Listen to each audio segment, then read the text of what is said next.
When we talk about this subject, we need to begin by understanding something fundamental. Sex itself is not evil. God is the author of it. He designed it, He blessed it, and He called it good. The very first commandment given to humanity in Genesis was be fruitful and multiply, which tells us that sexuality in its proper context was never meant to be dirty or shameful. It was meant to be a sacred expression of unity between a husband and wife. So when we say God hates this kind of sex, it's not sex that He despises, it's the distortion of His gift, the misuse of what He intended to be holy. Think about fire. In the fireplace, fire warms your home. It cooks your food. It creates a safe, comforting atmosphere. But the same fire, if it breaks out of its boundaries, can burn the whole house down. The issue isn't the fire itself. The issue is its placement. The same is true with sex. Within the covenant of marriage, sex bonds, blesses, and builds intimacy. But when it's taken outside of God's order through adultery, casual encounters, pornography, or premarital indulgence, it ceases to be a blessing and becomes a destructive force. That's why God warns us against it. Not because He's against our joy, but because He's for our wholeness. Psychologically, every act of sex is more than physical. It is deeply spiritual and emotional. Science even confirms this. During sex, the brain releases oxytocin, often called the bonding hormone. It literally creates attachment between two people. So when sex is casual, when it is divorced from covenant, what you are doing is creating deep bonds in shallow relationships. And when those bonds break, the soul feels torn apart. That's why so many people carry the weight of shame, heartbreak, or confusion after misusing sex. The world promises freedom, but it delivers emptiness. What God designed to bond us ends up breaking us when it is taken outside of His boundaries. We live in a culture that says, as long as it feels good, do it. As long as it's consensual, it's fine. But God's standard is higher, not because He wants to control us, but because He knows us better than we know ourselves. He knows the hidden costs. You may not see the scars immediately, but every misuse of this gift leaves a mark on the soul. People who jump from partner to partner often end up numb, unable to form deep connections because they've given away parts of themselves in so many directions. What looked like pleasure in the moment turns into fragmentation over time. And let's be real, sin is often attractive in the beginning. No one falls into lust or infidelity because it looks ugly. It looks enticing. It feels powerful. It promises fulfillment.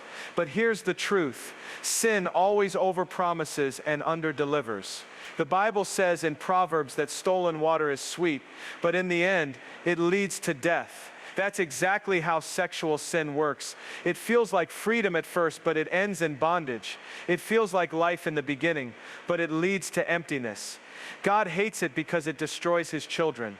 Now here's where the philosophical depth comes in. Sex outside of God's design is not just a behavioral issue, it's an identity issue. When you take something created to reflect God's covenant love and you turn it into a selfish act of gratification, you distort the image of God in yourself and in another person. Marriage is meant to mirror Christ and the church, a faithful, committed, sacrificial relationship. When we pull sex away from covenant, we reduce what was meant to be divine into something animalistic. And the tragedy is when people live this way, they begin to believe that's all they are, driven by urges, unable to live higher. But you are more than that. You were made in the image of God, designed for dignity, not degradation. The Apostle Paul says in 1 Corinthians that every other sin a man commits is outside his body, but sexual sin is against his own body. That's how deeply personal and damaging it can be. It's like taking a weapon and turning it against yourself. And God hates to see His children self-destruct. That's why He puts boundaries around sex, not to restrict, but to protect. So when you hear someone say, God hates this kind of sex, don't picture a God sitting in heaven with arms folded, trying to kill your joy. Picture a loving Father who knows the consequences you can't see yet, who's trying to pull you back from a cliff you don't even realize you're standing on. He knows that what feels like harmless fun now can cost you your marriage, your peace, your integrity, or even your destiny later. If you've fallen in this area, don't hear condemnation, hear invitation. Because the same God who hates sexual sin is the God who heals, forgives, and restores. He doesn't want to leave you broken. He wants to redeem you. He wants to give you back your dignity, your sense of worth, and your ability to love in the way He designed. That's why grace is available. But make no mistake, the call is still clear. Step away from what He calls destructive and embrace what He calls holy. At the end of the day, sex outside of God's design will always take more than it gives. It will always cost you more than you plan to pay. But when kept in God's order, it becomes one of the greatest blessings of life, uniting two souls, strengthening love, and glorifying God. That is why God hates distorted sex, because He loves sacred sex. He loves covenant, He loves wholeness. And here's the thought I want to leave you with. Boundaries are not a prison, they are protection. When God says don't, He's not taking something from you, He's saving something for you. He's guarding your joy, your heart, and your destiny. So don't despise His boundaries, embrace them. Because true freedom is never found in breaking God's design. True freedom is found in living it. If the first truth we explored is that God hates sexual sin because it distorts His gift, then the second truth is this: God hates it because it enslaves His children. You see, sin is never content just to be an isolated mistake. Sin is like a seed. If you plant it and water it, it grows roots. And before long, what looked like a harmless indulgence begins to grow into a habit, and habits shape character, and character shapes destiny. Sexual sin, perhaps more than any other, has the power to entangle, to dominate, and to enslave. That is why God is so serious about it. When you look at our culture today, you see the evidence everywhere. The pornography industry is a multi-billion-dollar empire because people are hooked. It's not simply about attraction anymore, it's addiction. Casual sex, hookups, and affairs are normalized because people no longer see sex as sacred but as entertainment. But behind the smiling faces, the freedom, and the glamorized media portrayals, there are chains. People are caught in cycles they can't seem to break. They tell themselves this is the last time, but the pull is stronger than their willpower. That's not freedom, that's slavery. And here's where the Bible is so relevant. Jesus said in John 8:34, "Whoever sins is a slave to sin." Notice the language, a slave. That means sin is not passive. It seeks to dominate. It doesn't just want to visit your life. It wants to rule it. And nowhere is that more evident than in the area of sexuality. Because sex is tied not just to the body, but to the soul. Sin in this area grips deeper than most people realize. It doesn't just stain your reputation, it alters how you see yourself. It can leave you feeling unworthy, ashamed, and trapped in secrecy. And shame is one of the enemy's favorite prisons. Psychologically, this is profound. Because when someone falls into sexual sin, shame quickly follows. And shame doesn't say you did something wrong. That would be guilt. Shame says you are something wrong. Do you see the difference? Guilt points to behavior, but shame attacks identity. And that's the trap. The more ashamed people feel, the more they hide. The more they hide, the more they isolate. The more they isolate, the more they isolate, the more vulnerable they become to repeat the same behavior. It's a vicious cycle, and the enemy loves it because it keeps God's people bound.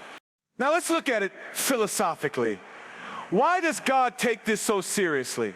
Because sin always robs you of freedom. Freedom is not the ability to do whatever you want. That's chaos. Freedom is the ability to choose rightly, to live aligned with truth, to walk without chains. When your body tells you what to do, when your impulses run your life, when your phone or your habits dictate your decisions, you are not free. You are enslaved. And God hates to see His children in chains when Christ already paid to set them free. That's why Paul says in 1 Corinthians 6:12, all things are lawful for me, but I will not be dominated by anything. In other words, just because culture allows it doesn't mean it's good for you. Just because everyone else is doing it doesn't mean it's wise. God's children are called not to be mastered by anything, not by a substance, not by money, and certainly not by lust. To live bound by sexual sin is to live beneath your calling. And this is where we need to talk about destiny. Sexual sin doesn't just affect the moment, it sabotages the future. Samson was a man called by God, anointed with incredible strength. But his inability to master his sexual appetite led him straight into the arms of Delilah and ultimately into captivity. He lost his vision, both physically and spiritually, because he allowed his desires to enslave him. The tragedy is that his story could have been different. He could have lived out his destiny as a judge of Israel. Instead, his legacy became a cautionary tale, and the same principle applies to us today. But here's the good news, and we need to hear it clearly. Chains can be broken. The same God who says he hates sexual sin is the same God who promises deliverance. The same power that raised Jesus from the dead is available to resurrect your purity, to restore your mind, and to heal your heart. You are not doomed to repeat cycles. You are not destined to remain bound. But the first step is honesty. As long as you justify sin, as long as you hide it, as long as you call it something less than what it is, you give it power. But the moment you bring it into the light, the moment you confess, the moment you surrender, it begins to lose its grip. God hates sexual sin, not because he's a harsh judge, but because he's a liberator. He wants his children free, free to love without shame, free to live without secrets, free to pursue destiny without chains holding them back. And when you see it from that perspective, you realize his commands are not cruel. They are compassionate. His boundaries are not walls to keep you from living, but fences to protect you from dying. Let's be real. Breaking free isn't always instant.